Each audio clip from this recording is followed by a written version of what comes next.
Stolen cars and trucks are a $1 billion a year problem in Texas, and the majority of that problem is right here in Harris County. Channel 2 Investigates discovered that some violent car thieves spend very little time behind bars, and they're back on the streets committing even more crimes while producing new victims. Here's Channel 2 investigator Mario Diaz.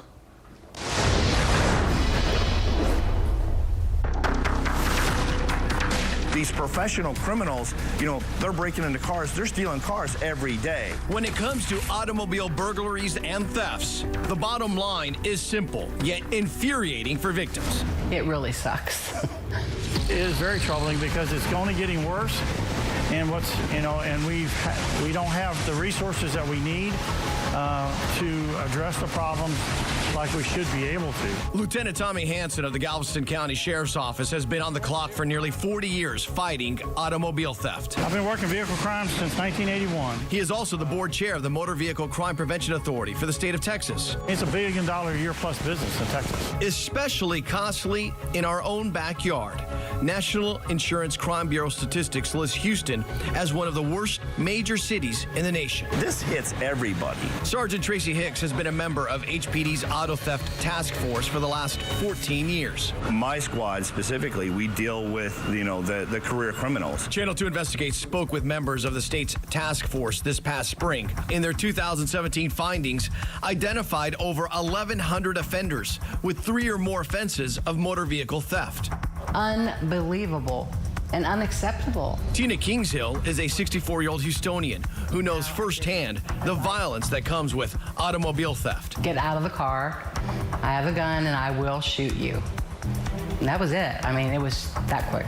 These were the words she heard from a 17-year-old who carjacked her on September 2nd. HPD caught up with the perp shortly thereafter, but he did not stay long within the system. How did that make you feel?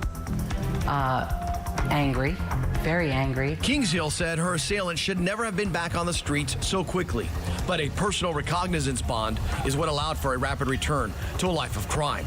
10 days after Kinghill's carjacking, the teen pistol whipped a priest, carjacked multiple individuals, and ultimately shot an HPD officer before being shot dead. There's a lot of victims out there, and these victims, they're just multiplying. According to Sergeant Hicks, criminals also have done their legal homework, knowing which counties are tough on automobile thefts and which one is not. Professional criminals, they know where the county line is, and they will we've watched them do it more than once, is they'll do the U-turn at the freeway right where the Montgomery County line is. When they hit that Fort Bend County line, they do a U-turn and come back up. Unlike a stolen vehicle, the problem is not vanishing for one key reason, according to Lieutenant Hansen. Every form of major organized criminal activity has to have transportation. What the task force is calling for ultimately are stiffer penalties regarding auto theft.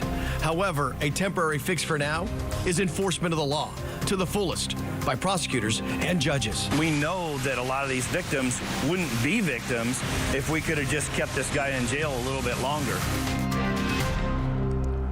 We did reach out to the Harris County District Attorney's Office for an interview. They did not provide anyone for our report, instead sending us the following. The Harris County District Attorney's Office is dedicated to getting dangerous criminals off our streets.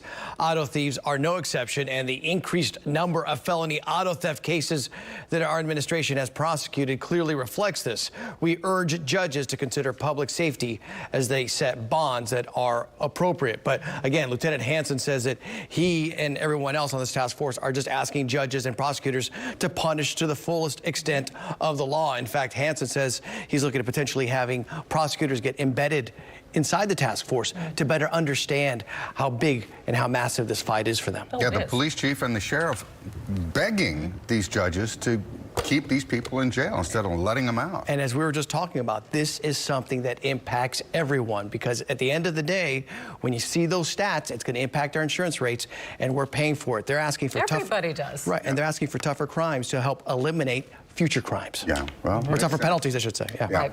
Thank you, Mario. Thank you.